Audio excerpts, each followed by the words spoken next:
I know you've heard me speak on it before about the Clippers Bulls possible trade proposal, and here we have another one. I guess the Clippers in this situation think that this trade proposal can help them win the championship if they make this trade.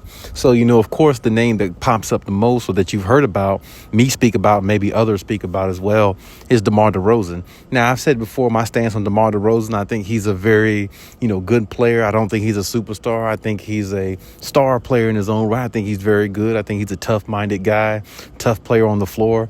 And I personally think he's a poor man's version of a Kawhi Leonard, because he shoots the mid-range like Kawhi. He's a two-way player. He plays defense. He shoots free throws at a pretty high clip.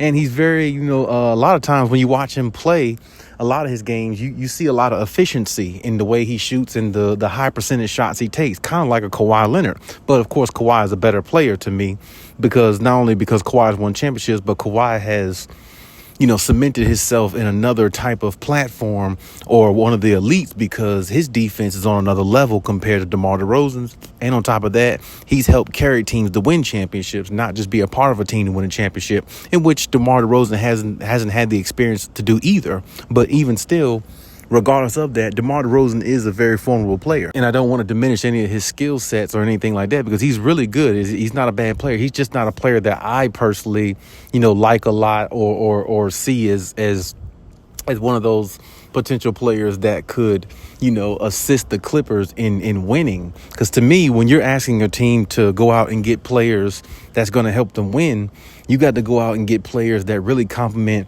the team, complement your superstars, and on top of that, can really give a positivity on both ends of the floor when it comes to the Clippers, because that's the type of environment they have. They have a bunch of guys where, they're very versatile. So anybody they get, on their team, because of their versatility as a team so far right now, the way the roster is currently constructed, they need somebody with that type of versatility, but they need them to do it at the highest level possible to win a championship, because winning that first championship is just so hard. I mean, it took the Denver Nuggets years and years and years to win their first championship. So, I mean, that tells you how hard it is. And the Clippers still haven't won their first championship. So that definitely tells you even more how hard it is to win in this league, to win a championship. So you're going to need, the best of the best players, the best of the best that you can get in each position. And like I said, I don't know if the Clippers, hypothetically, if they kept Paul George and Kawhi and added somebody like DeMar DeRozan, I really don't know if that would really work, because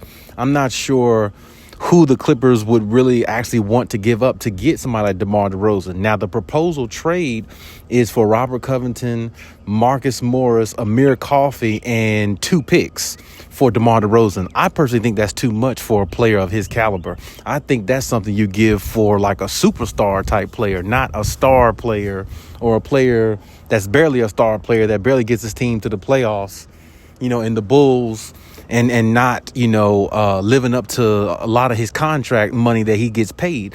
He gets paid damn near like a superstar. And I think that's what teams go by, the payroll. How is this player getting paid? Is he getting paid like a superstar, or is he really a superstar? And see, that's where the good teams differentiate from the less good teams, because it's like when you look at a player's contract and only basing it off of how much he's getting paid and how much the other team think he's worth, that doesn't mean anything. You might not think he's worth that, or he might not be worth that much on your roster, depending on the, roster that you currently have put together, because he's just not a fit. So it's like, in situations like this, I wouldn't go after somebody like DeMar DeRozan and give up somebody like Rocco, Marcus Morris, and, Amir Coffey with 2 picks. I mean, now if they gave up Marcus Morris, Amir Coffey with 1 or 2 picks, okay, I might can go with that. But I'm not giving up Robert Covington, because when I think about Robert Covington, he plays defense so well. He can't score like, of course, DeMar DeRozan. Of course, he can't score like DeMar DeRozan can, but we don't. But when we think about the situation, do the Clippers really need any more scoring? No, they don't. They got enough scoring. I mean, hell, if their 2 star players stay healthy, along with the cast that they have, they got enough scoring anyway. And then on top of that, even without their star players, they still can put up over 100+ points a game with the cast that they have, because they got so much depth, and they're so deep from the bench all the way to the top, where Kawhi is and PG is. it doesn't matter. Like that scoring is not their issue. Their issue is more so having a point guard to lead the offense, anchor the offense the way he's supposed to, and their defense to show up. They need their defense to show up more consistently every night rather than just try to turn the switch on and off the way they do at times. So, I mean, really, defense and the point guard is really the Clippers' issue, along with health, of course. But even still, their main issues that we've seen over the last few years since they've been together is defense and the point guard situation. So, really, adding somebody like DeMar DeRozan, of course, I don't think it'll hurt the Clippers. No, I don't think it'll hurt at all because he's like a 20-plus point scorer. You definitely can't hurt. But is he the piece that can give them, you know, give them the help, the assistance they need to get them over the hump to win a championship? I don't think so, because he's not one of those players that is looked at like a superstar caliber type player. See, a lot of people may say Paul George, whether he's a superstar or not, but it's debatable. You see what I'm saying? So if it's debatable, then that means he's closer to a superstar than an average player or a little bit above average player. You see what I'm talking about?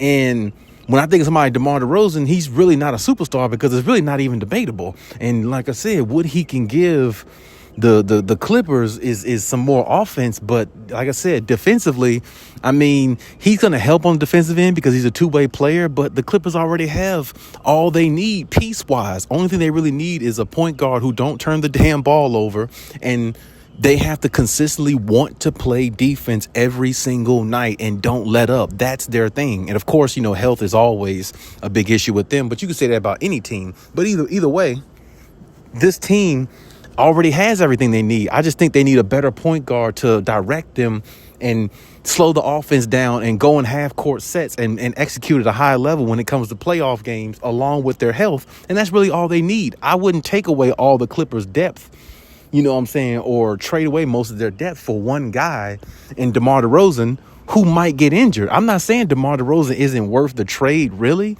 I'm just saying he's not worth the trade in regards to you trade 3 players and 2 picks for one guy who can get injured at a drop of a dime. Now 3 players are off your roster. That's 3 players that gave your team depth, which made the Clippers unique this past season, which is the reason why a lot of people foresaw the Clippers winning, because they got so much depth in every area. It really scared a lot of teams, and it put a lot of media people in the position to think, well, hell, this team got all this depth with the 2 star players they have, and Ty Lue being the coach he is, a championship is brewing. So that's my point. I'm not saying DeMar DeRozan isn't worth the trade, because teams make trades like that all the time. I'm just saying giving up some of your depth for one guy who can get injured at a drop of a dime, and now you're giving up all your depth, and now you're slighted off your bench. Your bench is not as deep as it was. You're probably not going to win a championship, because teams that win championships, their bench is solid. Their bench is bare minimum is solid. Usually their bench is really good. When you look at the Denver Nuggets, look how good their bench is. You know, they got guys coming off the bench who can fill it up. I mean, hell, shout out to Reggie Jackson. He just won a championship. Shout out to DeAndre Jordan. You know, former Clippers, won a championship, but they had size on the bench. DeAndre Jordan, Reggie Jackson. You know, they got other guys coming off the bench that contribute, like Bruce Brown. So your bench has to be solid for you to win a championship. And my point with the Clippers is, don't trade away all your pieces for one guy, and that one guy possibly gets injured, and now your bench is depleted because you gave away all that just to get a one decent name star player. And now that star player gets hurt like Kawhi and PG did. And what do you have? You don't even have a chance to win anything or any more games, because your bench is depleted. You gave up the house to get 1 or 2 players, and now you're one of those top heavy teams where you find yourself not winning. We heard LeBron say years ago about the Cleveland Cavaliers when he was on there one time, we're top heavy as hell. And when you're top heavy as hell as a team, you look good on the starting lineup, but past the starting lineup, you look average. And that's how you get beat in the playoffs. So my thing is, unless the deal is a little bit better in regards to the Clippers' favor, where they don't have to give up much to get DeMar DeRozan, and DeMar DeRozan really just finds his way to LA, that's the only way I would probably go through with it. Because any other way, you're giving up too much for one guy who might not work out, who really might not be a fit for one. And then on top of that, like I said, if he gets injured, you gave away a lot of your depth, even though Marcus Morris is one of the players I think they should give away or trade away. But even still, with his contract and everything, you still can get somebody decent along with two other players on your team and two picks, I just think that's a little bit too much for one guy. I mean, now they're willing to give you DeMar DeRozan and maybe a pick back or something like that. Maybe throw in, I don't know, maybe somebody off the bench or somebody, maybe a Kobe White or somebody like that. Okay, maybe then it might be a little bit more affordable. But right now at this point, I just don't think that's a good way for the Clippers to go. I think they should pass up on this one and see what else is out there. But of course, leave any comments in the comment section. Let me know what you think, and we'll go from there.